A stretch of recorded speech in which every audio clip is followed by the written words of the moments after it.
one more time, welcome back. We are going through Revelation. At this time we're in Revelation 17, verse 7. And let's read it together. And it says, "And the angel said unto me, Wherefore didst thou marvel?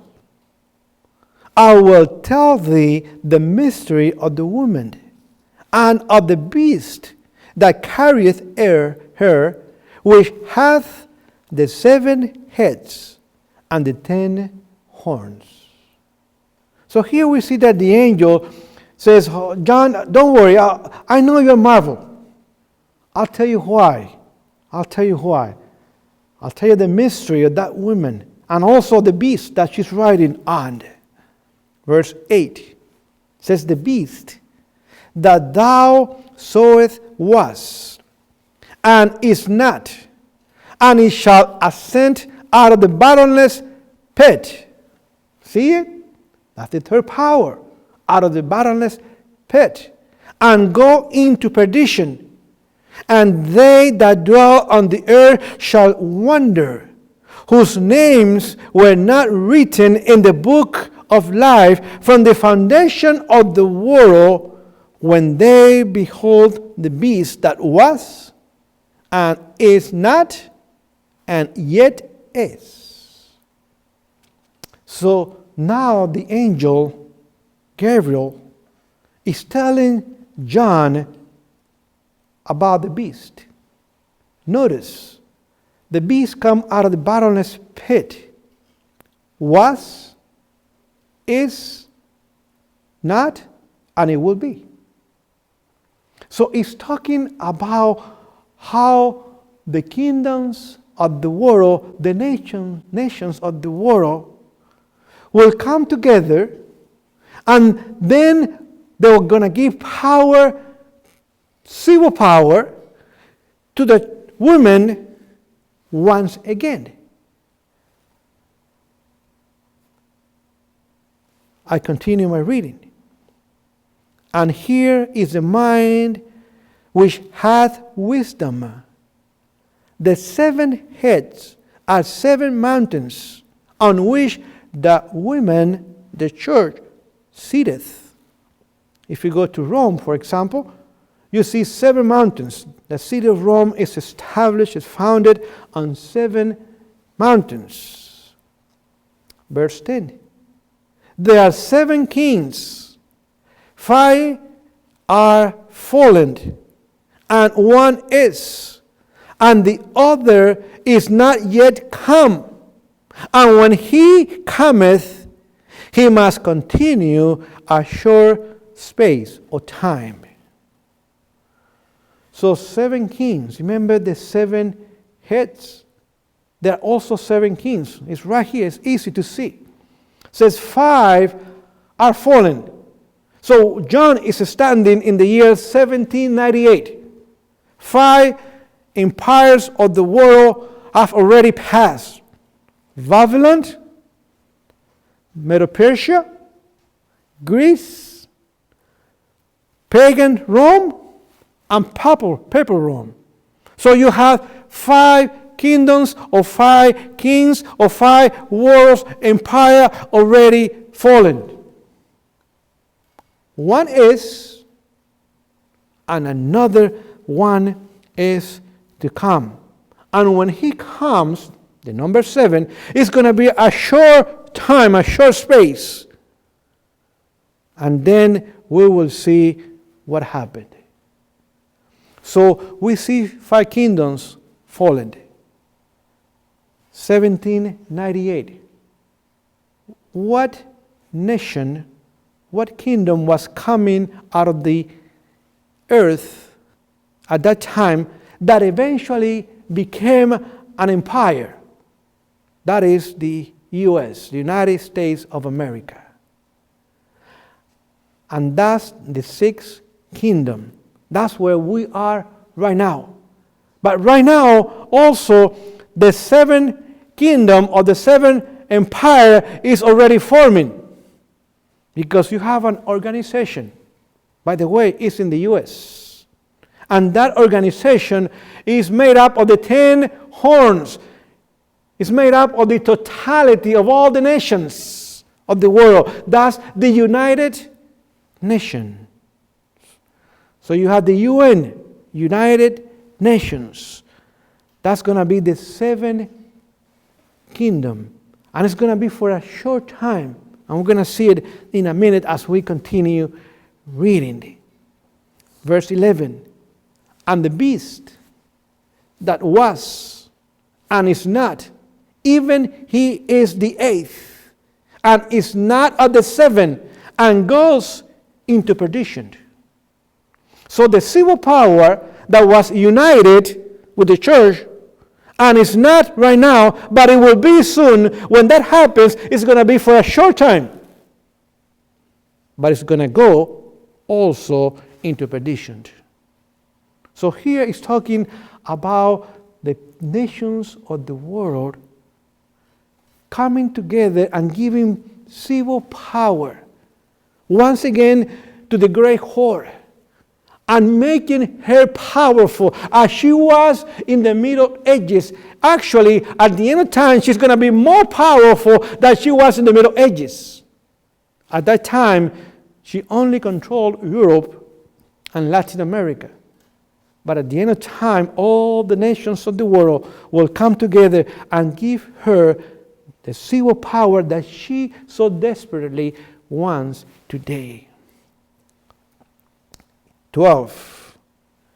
And the 10 horns which thou sawest are 10 kings, which have received no kingdom as yet, but receive power as kings 1 hour, it's a short time, with the beast. These have one mind. So they have one agenda. Have you heard about the New World Order? Where all the nations will come together and there will be one agenda and every nation will follow that agenda? What they don't know is that the women will be the head. They believe all the countries will come together. And then they're going to follow the agenda of the United Nations. Friends, the United Nations is just a front organization for the papacy. They established it.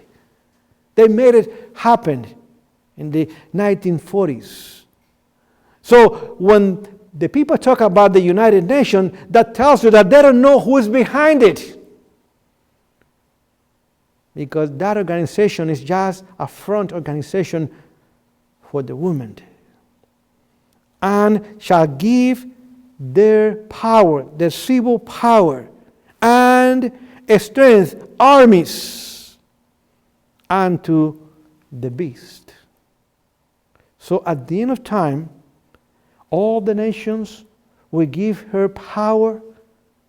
And not only the power, the armies will be willing to do her bidding. That means there will be persecution again against the people of God. No matter where you are, a time is coming when you cannot run. I mean, you can run, yes, but you cannot hide. Because every nation that you go to, it will be under the control of the woman and the army and the police force and the secret police will be under the control of the woman, and the strength will be her strength, and they will persecute once again the people of God. 14. This shall make war with the Lamb, and the Lamb shall overcome them, for he is Lord of lords and kings of kings, and they that are with him are called and chosen and faithful. See, when they are persecuting the people of God, they are really persecuting Jesus. So even though they don't see Jesus, they are making war against him by persecuting, by putting in prison, torturing, killing the people of God. So we see how at the end of time, the entire world will come together as one. And then the power will be given once again to the papacy, and the armies will be there to do her work.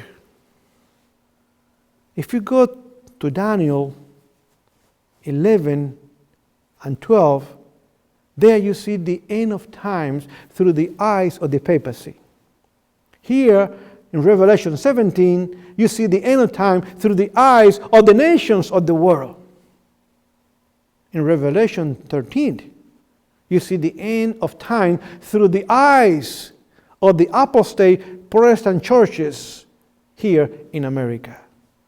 So you have three different views, but it's talking about the same thing, even though you have different details in every one of them. See, God is good. He's given us all the information that we need. No need for us to be deceived. No need for us to wander after the beast. No need for us to fall away from the truth. We need, by the grace of God, to continue striving to be among the people of God. We see that they're going to make war against the Lamb. But He is the Lord of lords and the King of kings. And they that are with Him, notice, are called, chosen, and faithful. See, God has called everybody. He's calling everybody into repentance.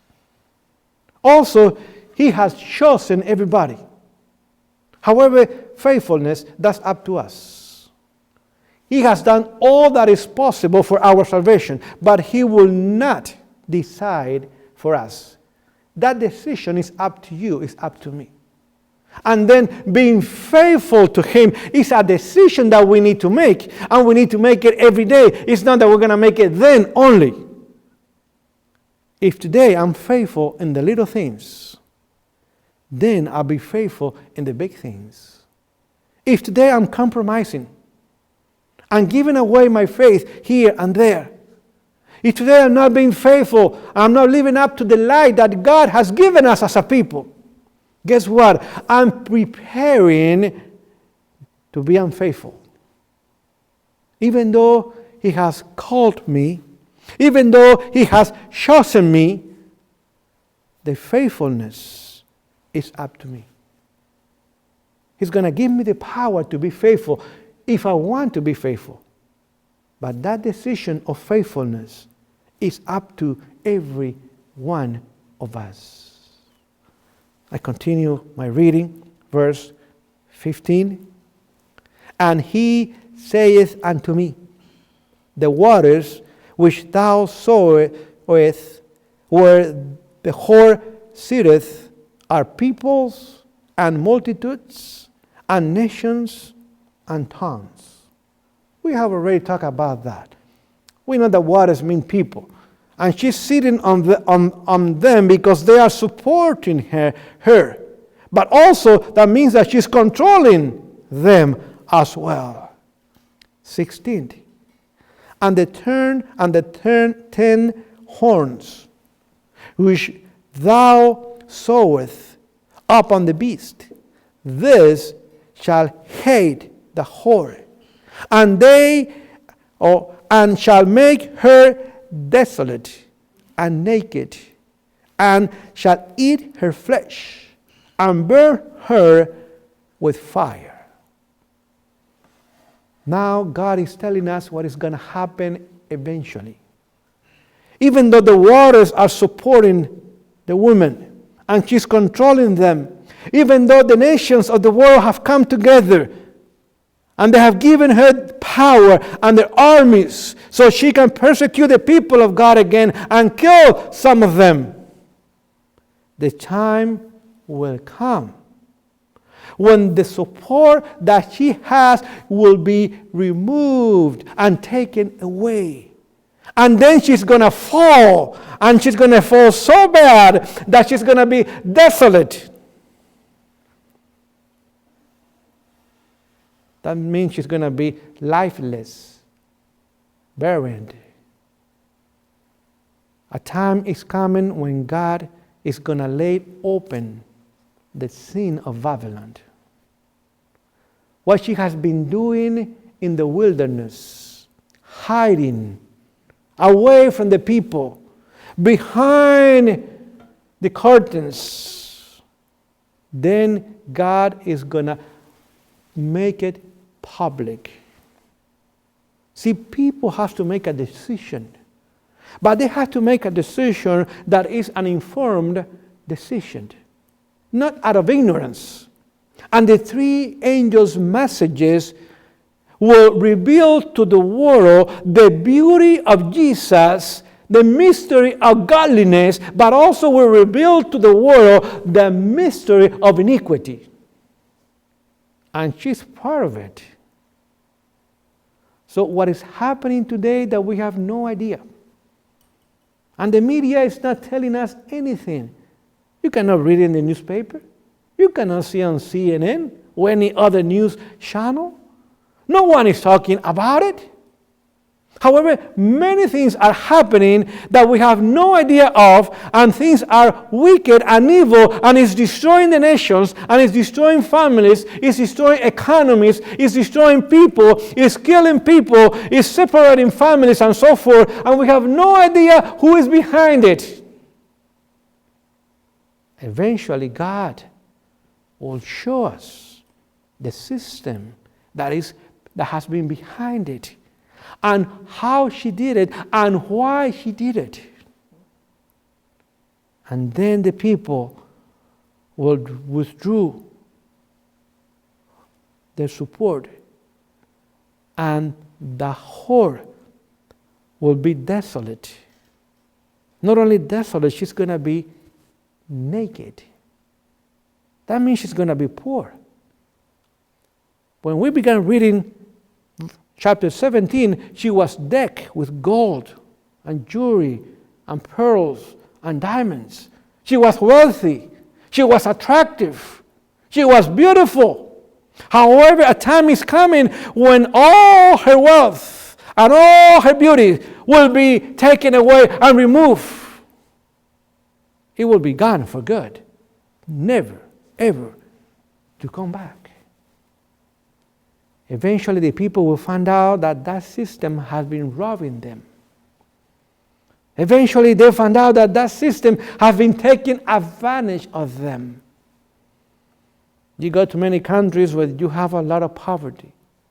People sometimes are begging outside the churches just for a coin or two so they can have something to eat. However, if you go inside the churches, you're going to see a lot of beauty. Gold, silver, diamonds, pearls, art, fine art. All that wealth came from the people. Many of the beautiful temples and churches and cathedrals were built by slaves, Indians that were slaves, black folks that were slaves, people that donated money, poor people, believing that by doing that, they were gaining their salvation. And eventually their eyes will open. And they will see that the system has been taking advantage of them, and they're going to take back all the wealth that they have been accumulating for 1,500 years. That system takes a lot of money every day. They're even selling indulgence once again.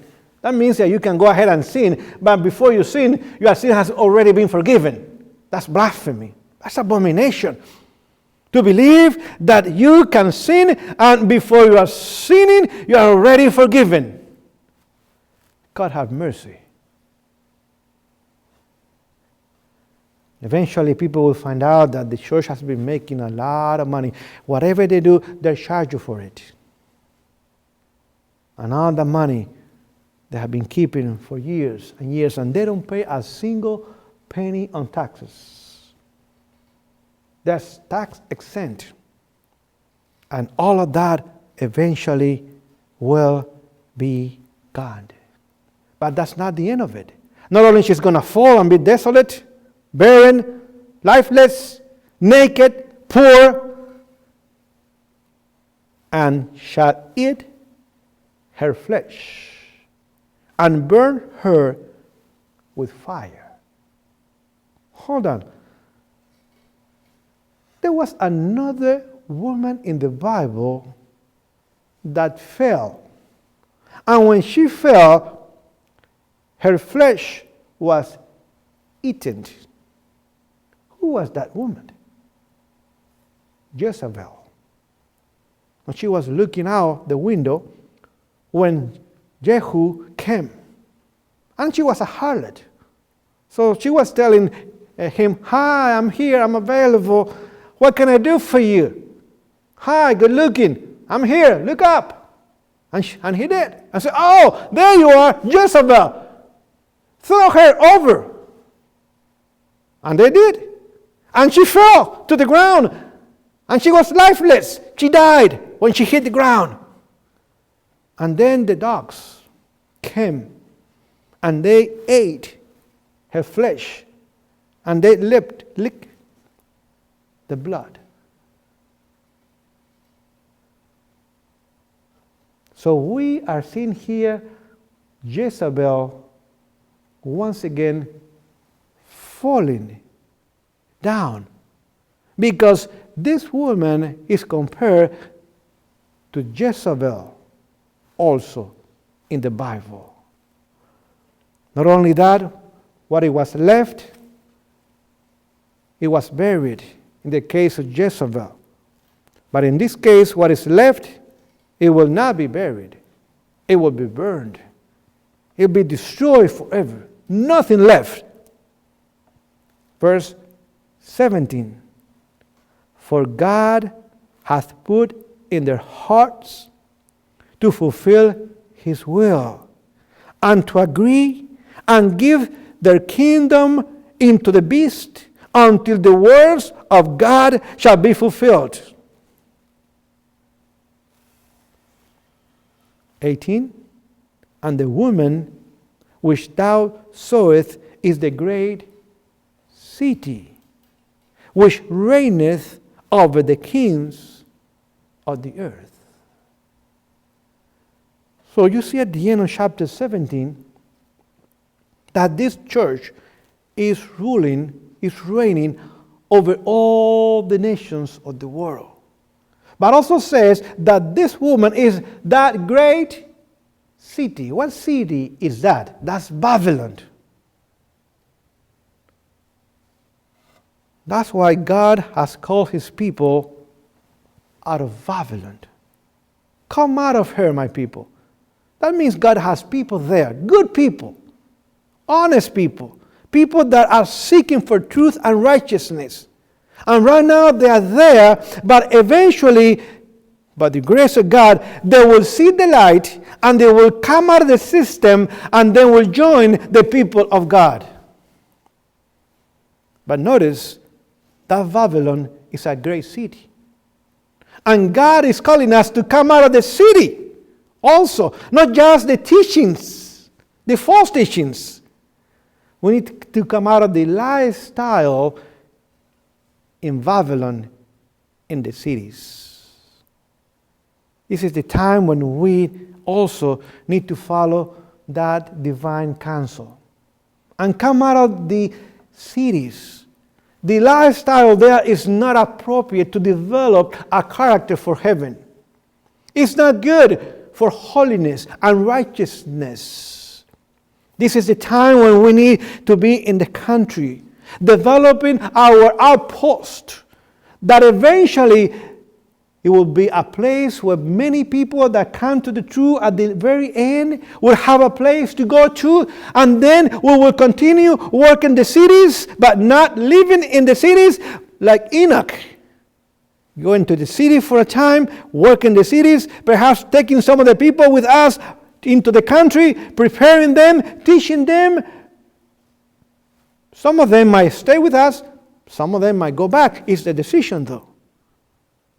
That's the plan that God has for us.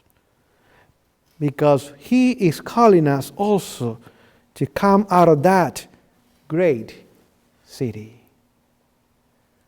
A time is coming where we are going to see the wisdom of following that counsel. Today, it doesn't seem to have or to make sense. Even though, as the situation gets worse and worse, I know more and more people who are now desirous of moving out. And I pray that they will have the time and also the means to do that. And even if you don't have the means, have faith.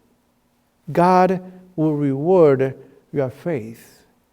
Sell your home, get rid of it, sell whatever you have, and says, God, by your grace, my family and I will reside not in the cities of the world anymore. That's where Babylon is. We're coming out of Babylon all together. We're going to move into the country, and by your grace, you're going to bless us. We're going to be established. We're going to continue working for the cities and then taking as many people out of the city as possible. Let me tell you, God will bless us for it. If we have faith, and that faith is exercised, that's how faith grows.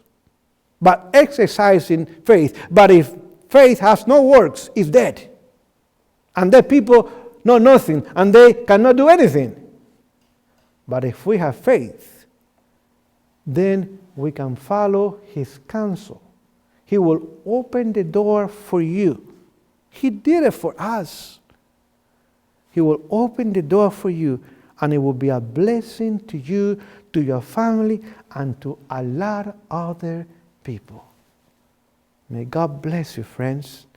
May we enjoy the study of the Word of God. We will continue going through Revelation. We are not done yet. And I hope that next time, once again, you will be with me to study the book of Revelation. May God bless you once again.